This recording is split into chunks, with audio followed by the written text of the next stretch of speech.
If you'll join me in John chapter 18. In our last study, Jesus was betrayed by Judas. And although he was betrayed, this wasn't something that took place outside of his will. Jesus freely gives his life on this evening. It's not a life that was taken from him. It was something that was freely offered up for our sakes. And for the sake of this morning's study, I want you to put yourself in the shoes of one of the soldiers that night. Because this should have been a life-changing experience. Because the night would have begun with you receiving orders that you were going to arrest a man. From your commanding officer, you would have been told that tonight you would be arresting a man. You and 500 other soldiers would gather together and make your way to the garden just below the Mount of Olives.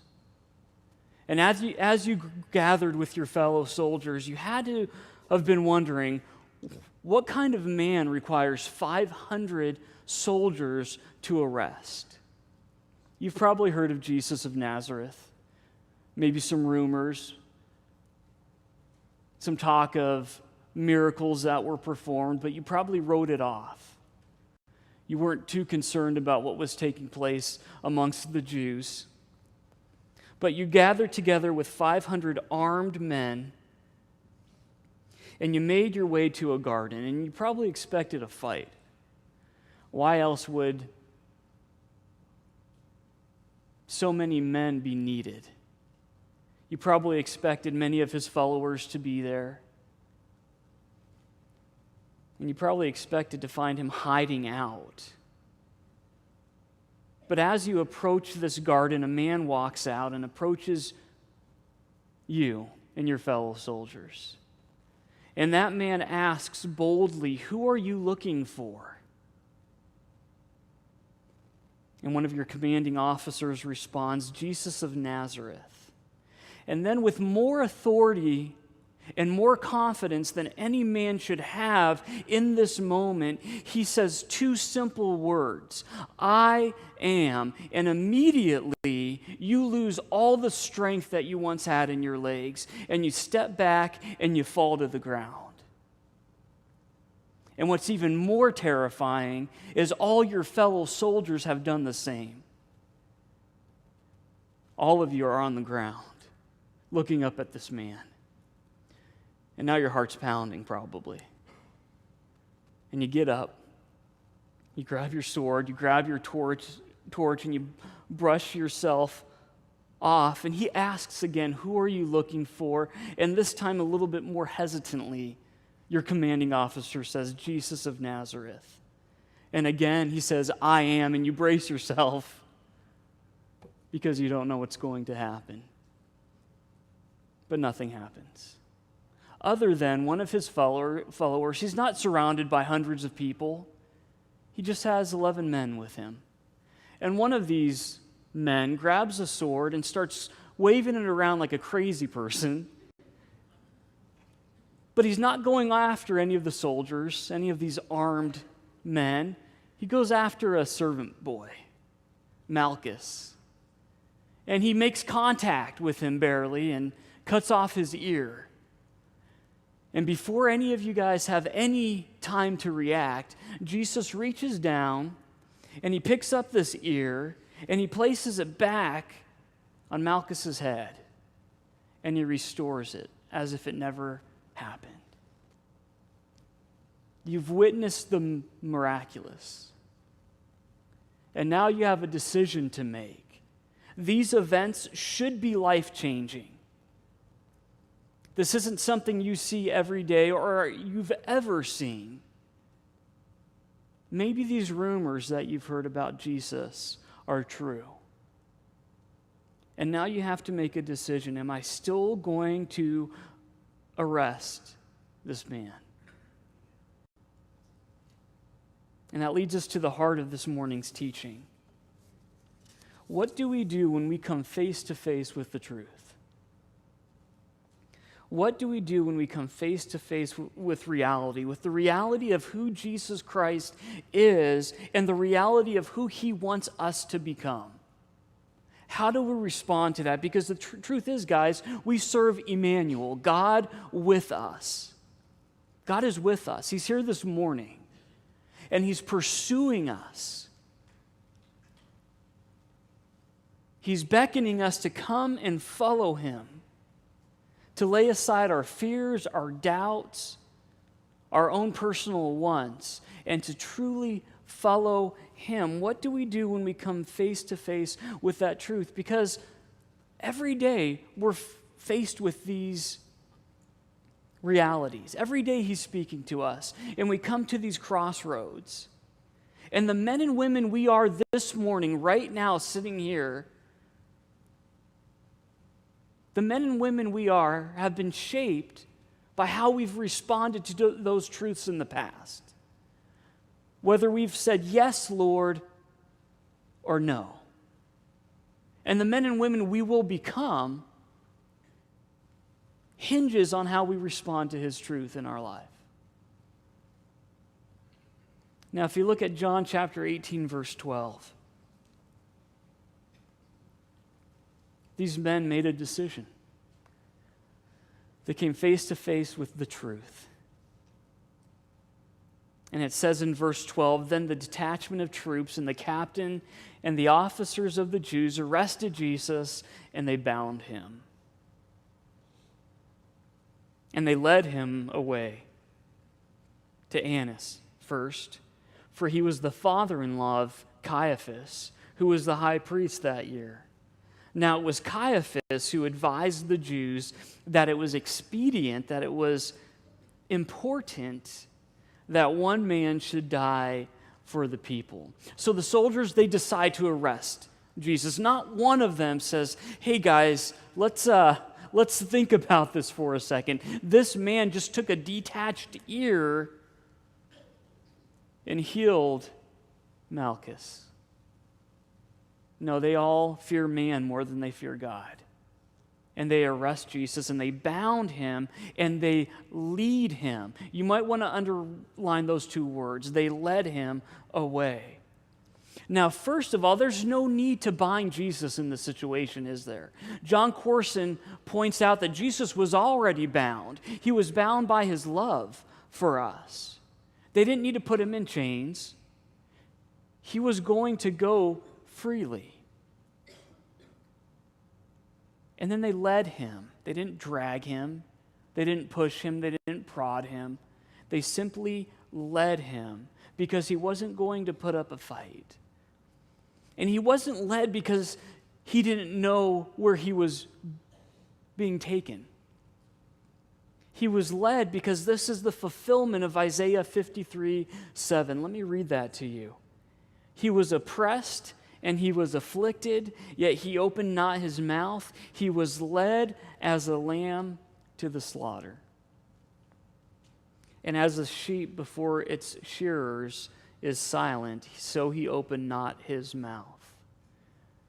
See, under Old Testament law, and you'll see this in Leviticus 17:5, the sacrificial lamb had to be led first to the high priest before he was sacrificed. That's thousands of years ago under the law. That lamb that was going to be sacrificed for the people's sins had to be led first to the priest, just as Jesus is being led here. And what's also interesting is as Jesus is being led away from the Mount of Olives to the east side of the city of Jerusalem, he's going to be led through a gate which is known as the Sheep Gate. And the Sheep Gate, and many of you probably are already aware of this, but since Jerusalem or the temple was built hundreds of years before these events, sacrificial animals were brought first through that sheep gate before they were sacrificed for the people's sins. So we see here that Jesus truly is that sacrificial lamb. He's the fulfillment of all of that Old Testament prophecy. He's the fulfillment of the law. After Jesus' sacrifice, after he freely gives his life, he will be that perfect sacrifice. There will be no need for the sacrifice of animals, the shedding of blood, because he will be that final atonement for our sins. Now, it's important here to know who Annas is. He was the high priest before Caiaphas, but at this moment, he is no longer the high priest. But obviously, he holds a great deal of power because they're bringing Jesus to him first. See, although the Romans assigned the high priest, when Annas gave over his high priesthood, he freely gave it over because he was more concerned with the family business. He managed a number of booths in the temple that sold sacrificial animals to the people. If you recall, these animals, you couldn't bring in your own animals. You had to buy an animal from the temple. And these were animals that the high priest charged enormous prices for, and they were getting rich off the people. These booths were also used as money-changing tents. You couldn't use just regular money when you tithed at the temple. You had to pay with temple coins. And so the exchange rate was ridiculous in the temple. So Annas, he was getting rich off of the people. So he was fine with giving his high priesthood over to his son-in-law because then he would have more time to focus on the family business. Why is that important? Because in John chapter 2, Jesus went into the temple and he walked up to these very same booths and he flipped them over. He turned over the tables of the money changers and he called them out for what they were. He said, "You have turned this house of prayer into a den of thieves." And although Annas probably wasn't present for it, I'm sure he got word about it. Here's a man threatening your livelihood. You've gotten rich off the people, and here's this man, and he has quite a following, and he's calling you out. He's saying you're a liar, and you're using the people. I worked in health insurance for 7 years before I came on staff here, and I realized very quickly there's two things you don't want to mess with. You don't want to mess with people's health, and you don't want to mess with their money. I worked in customer service, and unfortunately we were messing with both, so there was not a whole lot of happy people. But this is the man who is first going to judge Jesus. He's standing before Annas. Now, John, through the inspiration of the Holy Spirit, also notes in verse 14 that Caiaphas advised the Jews that it was expedient that one man should die for the people. Caiaphas, before Jesus was even captured, was telling the Jews that Jesus needs to die. It's better for the Jews that Jesus dies because he was getting in the way of their power and their prestige. He was threatening their livelihood. And although he said these words with the wrong motivation, isn't it the truth? Wasn't it better for the Jews that Jesus died? But what Caiaphas didn't know was that Jesus would rise again and defeat death. So not only was it expedient for the Jews that Jesus die, it was expedient for all of us. Look at verse 15. And Simon Peter followed Jesus, and so did another disciple. Now, John's going to do something interesting here. He's going to jump back and forth between Peter, what's happening with Peter, and what's happening with Jesus. So what's happening with Jesus is going to take place really using Peter's life as a backdrop. So now John jumps over to Peter, and he says, and Simon Peter followed Jesus, and so did another disciple. Many people believe that this other disciple was John himself, because John often writes of himself and doesn't use his name. He often says, the one who Jesus loves. Some people may disagree with that, but it's believed widely that this is John. Now, that disciple was known to the high priest and went with Jesus into the courtyard of the high priest. But Peter stood at the door outside. Then the other disciple, who was known to the high priest, went out and spoke to her who kept the door and brought Peter in. Then the servant girl who kept the door said to Peter, "You are not also one of this man's disciples, are you?" Peter said, "I am not." Now the servants and officers who had made a fire of coals stood there, for it was cold. And they warmed themselves, and Peter stood with them and warmed himself. Matthew tells us in his gospel in chapter 26 that Peter followed Jesus from a distance. Now keep in mind here, all the other disciples scattered. All the other disciples ran. They're nowhere to be found. So other than the unnamed disciple, Peter is the only one who is following Jesus. But he's following Jesus at a distance. See, Peter loves Jesus enough to be concerned about what happens to him, but he doesn't love him enough to be by his side. I can't imagine the war that's going on within Peter right now. He's too ashamed to be by Jesus' side. He's too ashamed to be bold enough to stand with Jesus during his greatest time of need, but he's also too ashamed to run. So he's following Jesus at a distance. And the truth is, guys, many of us are doing the same. We love Jesus enough to follow him, but we're following him at a distance so that nobody knows how close we really want to be to him. We're just far enough that we won't be called out, that we won't stand out in a crowd. That's a life of shame. It really is. That's a horrible life to live. It's a miserable place to be. Scripture tells us we can't serve two masters.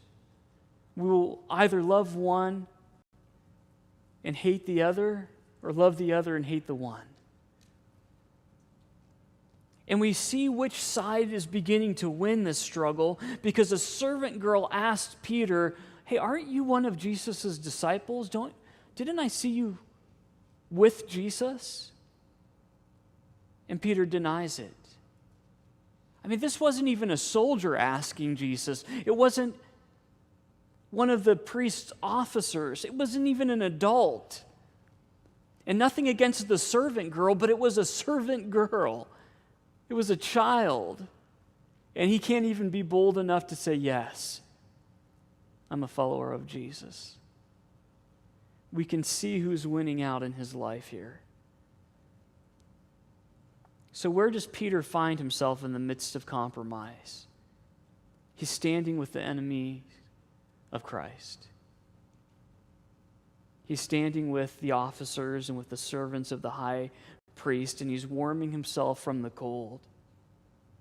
And guys, if you look up at John chapter 18, verse 5, just a few verses above this, is this any different than what Judas was doing?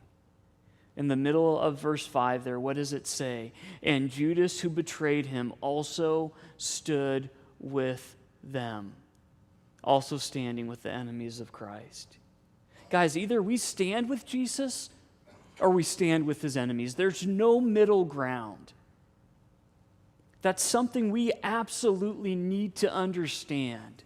We either stand with Jesus or we stand with his enemies. Some of us might say, "Well, I'm not really on either side. I just kind of do my own thing." Then you stand with his enemies.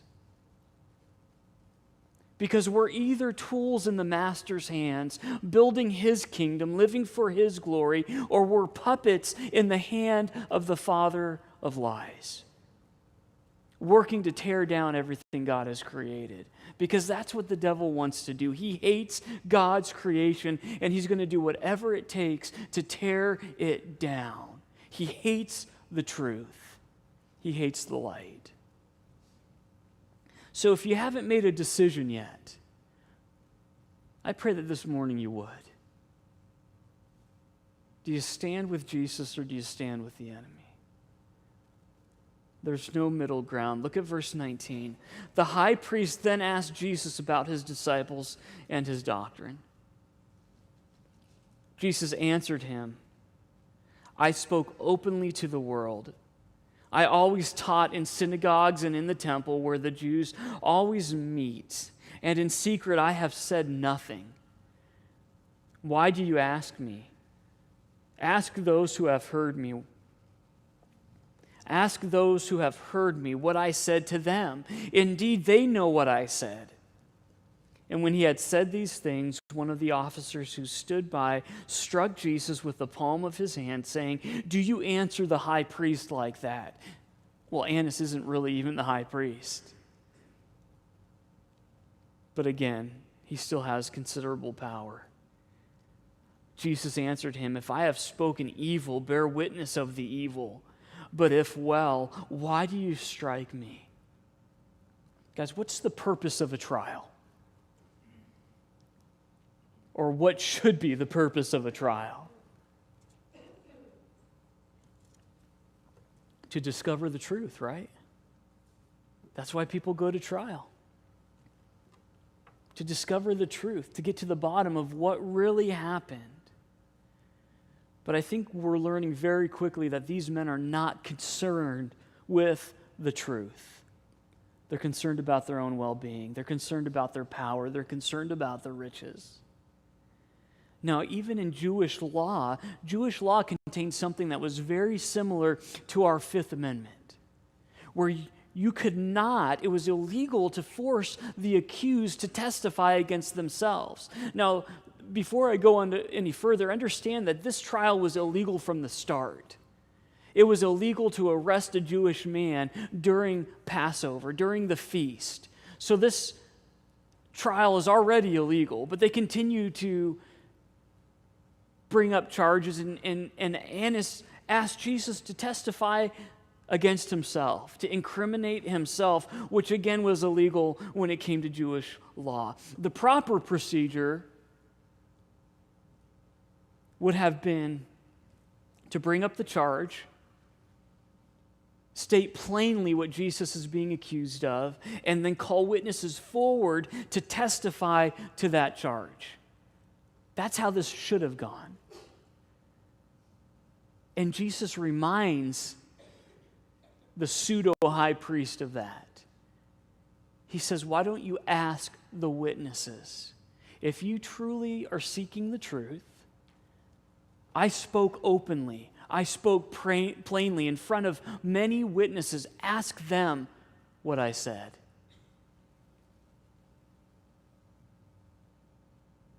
And what's our first reaction when we're called out? What's our first reaction when someone calls us out? Reveals that there's something that's off in our lives. Do we say, bless you, brother, for being honest with me and caring enough about me to point out that I'm a hypocrite? Thank you. No, we fight back, don't we? Well, you did, look at what you do. You don't know what you're talking about. I see the sin in your life. And we get defensive. Well, Annas knew that this trial was a sham. And so he commands that Jesus be assaulted, punched in the face. And guys, we need to pause here for a moment, because this is where the physical suffering of Jesus begins. This is the first punch. This is the beginning of his physical suffering that's not going to end until he's hanging on a cross, dehydrated, beaten, and bruised. And he breathes his last breath, and he says, it is finished. And that's when the suffering will end.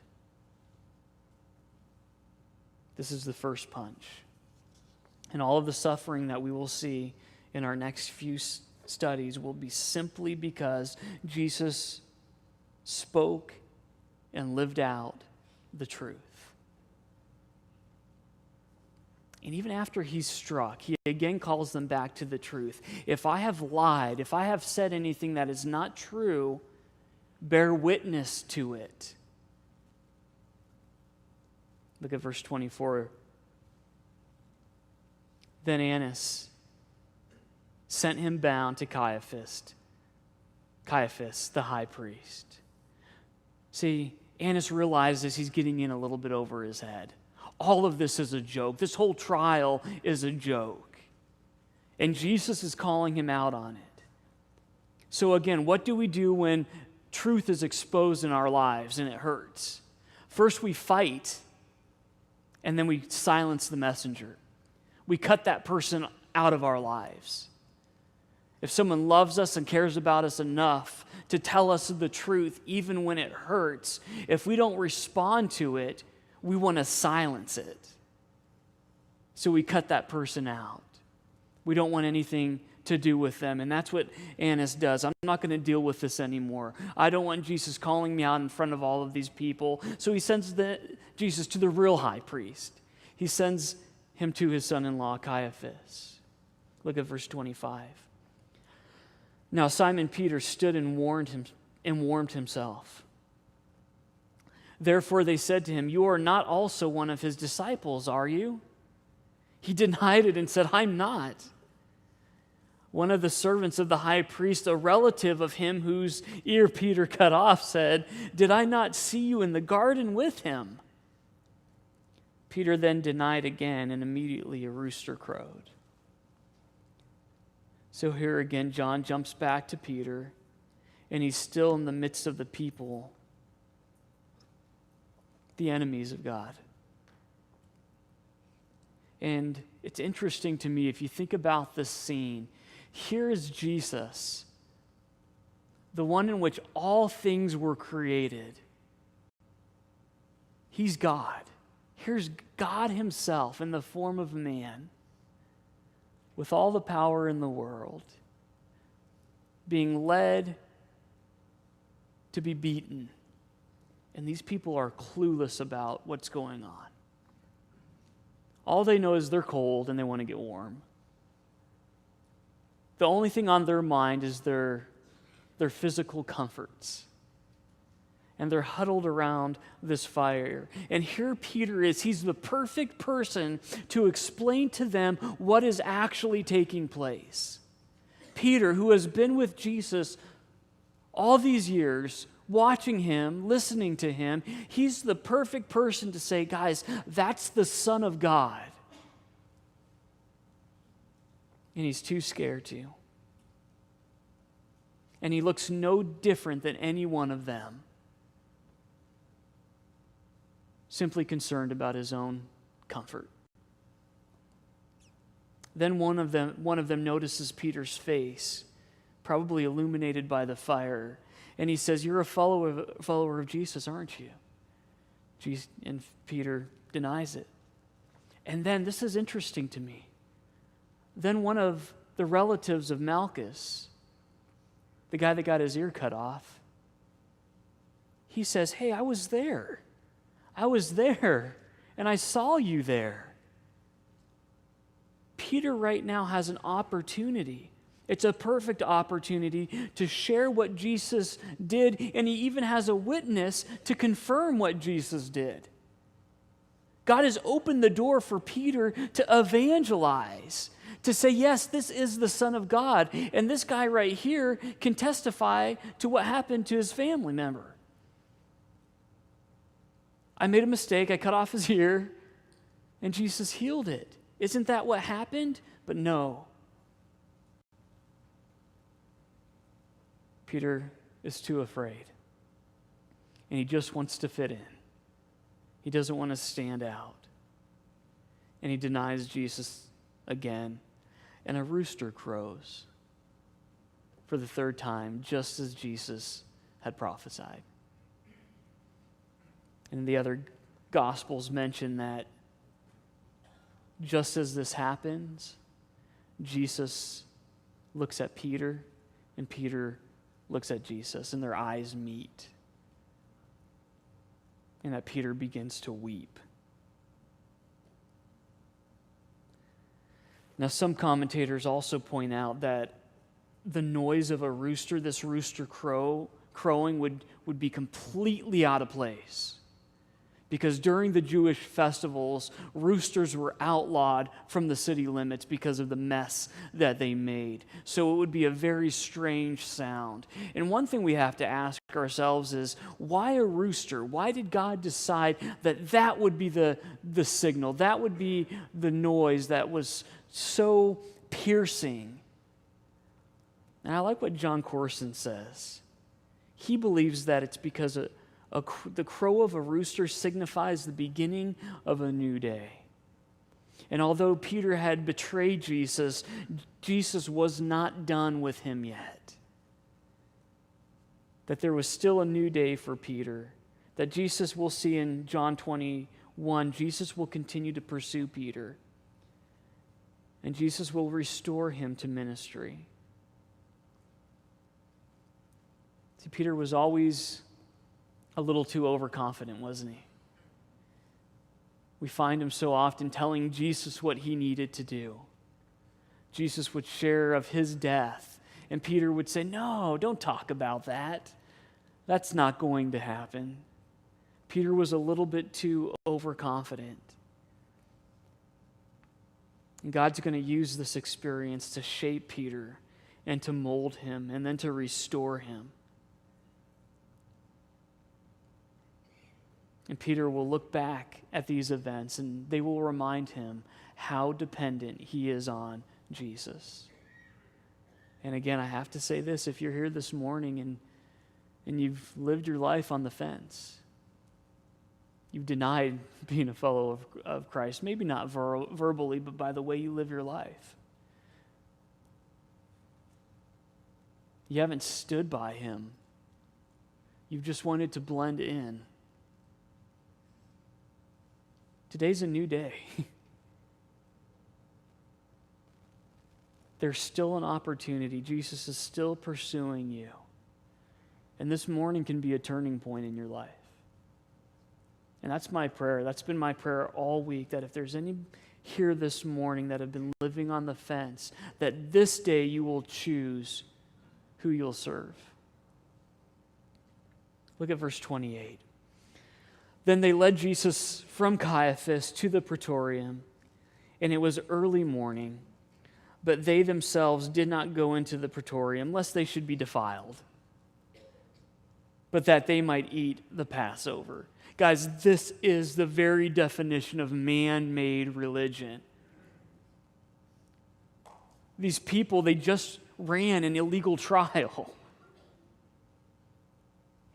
A trial to kill the Son of God. And they're concerned about where they're walking because they don't want to be defiled. Sorry, guys, you're already defiled. That's religion. Jesus said it's straining the gnats out of our soup and missing the camel. It's jumping through all these spiritual hoops, at least the ones that we want to jump through, and then neglecting the greatest parts of the law, which are love and mercy and justice. These men were religious men, but they did not have a relationship with Jesus Christ. They didn't have a relationship with the God they were supposed to represent, and they were defiled. It was disgusting. It was disgusting that these men lived the lives that they led and misrepresented God so horribly to the people. And that's why Jesus' harshest words were for them. He called them sons of serpents, whitewashed tombs. You look great on the outside, but you're dead on the inside. Look at verse 29. Pilate then went out to them and said, "What accusation do you bring against this man?" What's the charge? See, at least Pilate's a little bit familiar with how the law should work. What's your charge against this man? And they answered and said to him, if he were not an evildoer, would we not have delivered him up to you? That's the best they could come up with. Our charge? He's an evildoer. He has done evil. You figure it out, Pilate. We wouldn't have brought him to you if he was just a normal man. He's an evildoer. Look at verse 31. Then Pilate said to them, you take him and judge him according to your law. Therefore the Jews said to him, it is not lawful for us to put anyone to death, which is true. The Romans had taken that right out of the hands of the Jews. And they said, Pilate, we don't have a right to murder this man. Only you can authorize his death. And in verse 32 it says that the saying of Jesus might be fulfilled, which he spoke, signifying by what death he would die. Then Pilate entered the praetorium, called Jesus and said to him, are you the king of the Jews? And Jesus answered him, are you speaking for yourself about this, or did others tell you this concerning me? And here is Jesus concerned with Pilate's salvation. In the midst of all of this, he asks the most important question, Pilate, who do you say I am? Are you truly concerned about that question? Do you really want to know the answer? Or are you asking for others? And Pilate says, am I a Jew? Am I a Jew? Would I be concerned about all of this? Your own nation and the chief priests have delivered you to me. What have you done? And Jesus answered, my kingdom is not of this world. If my kingdom were of this world, my servants would fight, so that I should not be delivered to the Jews. But now my kingdom is not from here. Pilate therefore said to him, are you a king then? Jesus answered, you say rightly that I am a king. For this cause I was born, and for this cause I have come into the world, that I should bear witness to the truth. If you have a pen, you might want to underline that, because that answers the question, why did Jesus come and die? For what purpose did Jesus come? To bear witness to the truth. That was his calling. And that's exactly what he did. He revealed to us who God was and is, his heart, and God's desire to redeem what is lost. For this cause I was born, and for this cause I have come into the world, that I should bear witness to the truth. Everyone who is of the truth hears my voice. And Pilate said to him those three famous words, what is truth? And when he had said this, he went out again to the Jews and said to them, I find no fault in him at all. There is no fault in him. And when he had said this, he went out again to the Jews and said to them, I find no fault in him at all, but you have a custom that I should release someone to you at the Passover. Do you therefore want me to release to you the King of the Jews? Then the crowds cried together, no, not this man. Release to us the thief and the murderer. Give us Barabbas. Now Barabbas was a robber.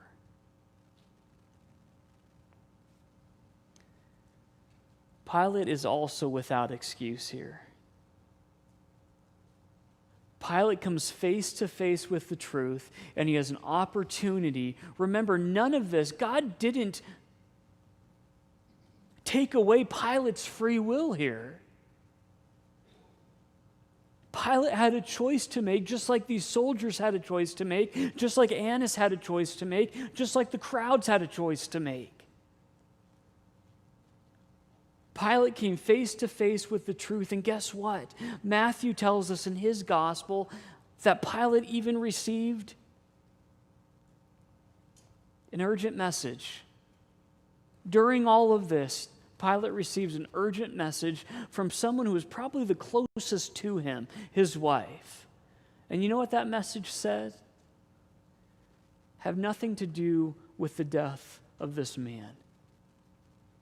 Have nothing to do with the death of this just man.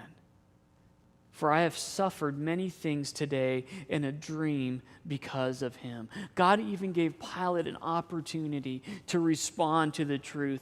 Pilate is at a crossroads here. But we all know how the story goes, don't we? Guys, do we see the trend? The soldiers came face to face with the truth, and what did they do? They arrested him.